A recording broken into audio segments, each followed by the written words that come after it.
If you went back in time, would primitive people recognize you as a being from the future? Would they see you as a god, an alien? Perhaps they wouldn't regard you as anything special at all. Just one of innumerable strange hominids roaming the plains. Would you be able to describe a visitor from another world if you saw one? Or would it be like describing colors to someone born without sight? With all of that in mind, is it possible that Bigfoot has been right in front of our eyes all along? Never thought about it like that.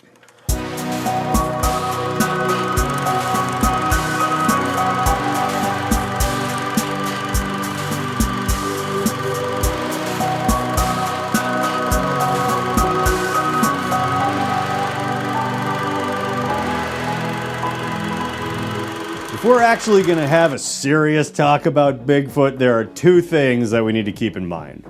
One, things rarely, if ever, appear randomly out of the clear blue sky. Two, almost nothing is exactly as it appears at face value. It's astonishing the way that perspective completely controls our perception of reality. To a particularly observant ant, a human being would appear as a Lovecraftian titan. Strong enough to flatten a mountain with a casual gesture. With a brain the size of the Death Star. A being that can harness the power of the sun to single out and instantly vaporize an individual ant using an unfathomable piece of technology. Yet, on a planet of gargantuan super beings, entire colonies of ants could rise and fall without ever encountering one. Even colonies in our own backyard can barely detect our existence despite our size, making tales shared around the sugar water cooler all the more fantastical. To them, we would be as gods. But we are not gods.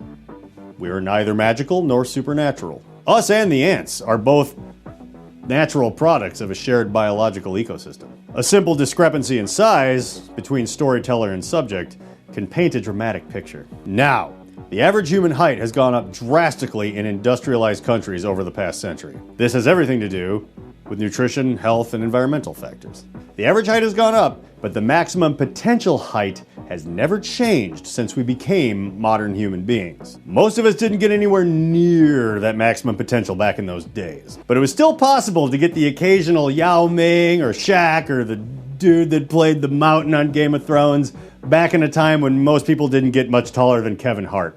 Imagine, 10,000 years ago, a random outlier growing to the height of Ming at 7'6" and having access to plentiful resources, allowing him to grow as robust and burly as half-bored Julius Bjornsson. His knees and back kind of hurt from being that tall, making him an ornery customer, and people fear him, so he's isolated and unpredictable.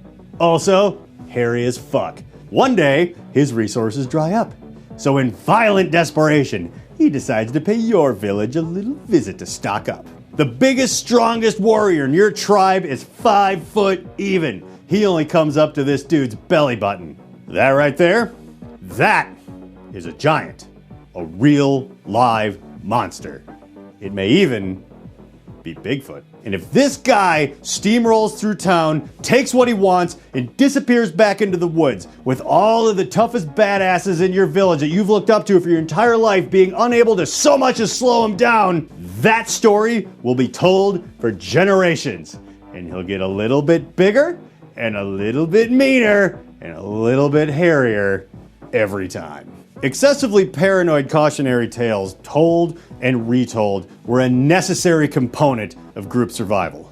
Now, imagine our encounters with long extinct, non-human entities. We were small people, living in a world of giant animals. Reptiles large enough to swallow a baby elephant, and eagles large enough to prey on humans. Through that lens, the origin of dragons and griffins may come into focus. Humans coexisted with Neanderthals. You ever seen a picture of one of those guys? There's a good chance that's how we came up with trolls and dwarves in the mountains. Gigantopithecus existed alongside mankind on the Asian continent.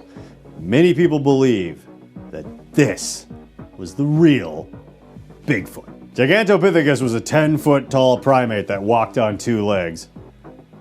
And he sure looked a lot like Bigfoot.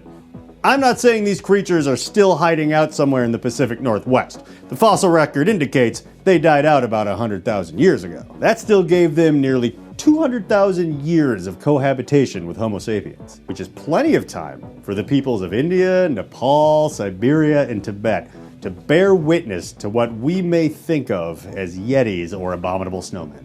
If it is true that human beings migrated across the Bering Strait 18,000 years ago, they would certainly have brought their traditions and histories with them. In the oral literature of many indigenous cultures, it is irrelevant whether an event occurred yesterday or 50 years ago. It is also more important to pass down the history of what people have seen rather than waxing poetic about what may no longer be. It's safer to assume that any terrifying beasts that people used to see everywhere are still around and haven't disappeared simply because you haven't seen one lately. One truly never knows what might be lurking deep in the forests or mountains. Nearly every indigenous group has some kind of folklore about large, intelligent, bipedal, ape-like creatures. The descriptions, however, vary greatly, tribe by tribe. Some speak of gentle giants living in family units, eating plants and fruits, and generally leaving us humans alone as long as we kept our distance. This could easily be a preserved memory of a time spent in close proximity to silverback gorillas. Others describe something far more terrifying. Territorial, carnivorous monsters that can move through the trees at great speed and will not hesitate to drag stray children into the woods. Now this sounds like a description of chimpanzees, the world's most scariest of monkeys. The prevalence of Sasquatch mythos that survives today could be a testament to the powerful endurance of oral history. But some fragments have been transmitted from so deep in the past that they may as well have been sent from another galaxy. I would love for Bigfoot to be alive and well, hiding just beyond our reach in the ancient forests of Washington State or in John Lithgow's laundry room. Because that would be exciting and extraordinary. But to me, it's rather exciting and extraordinary that humans could have lived alongside creatures that have been gone for eons, circumnavigating the globe without the luxury of written language or the wheel. I think it would be incredible if aliens built the pyramids, but it's more incredible still to think that humans were much more advanced in their tools and methods much longer ago than we'd ever imagined. I don't believe we're alone in the universe, but I also don't believe that anyone came all the way here just to build giant triangles out of rocks. And that doesn't make me skeptical. I'm just more interested in the true awesome nature of the universe. When the impossible seems to happen, I wouldn't argue that it didn't happen. I would argue that we misjudged its possibility. The task before us is to find what we may have missed, to remember what we may have forgotten, or to discover what was previously unknown.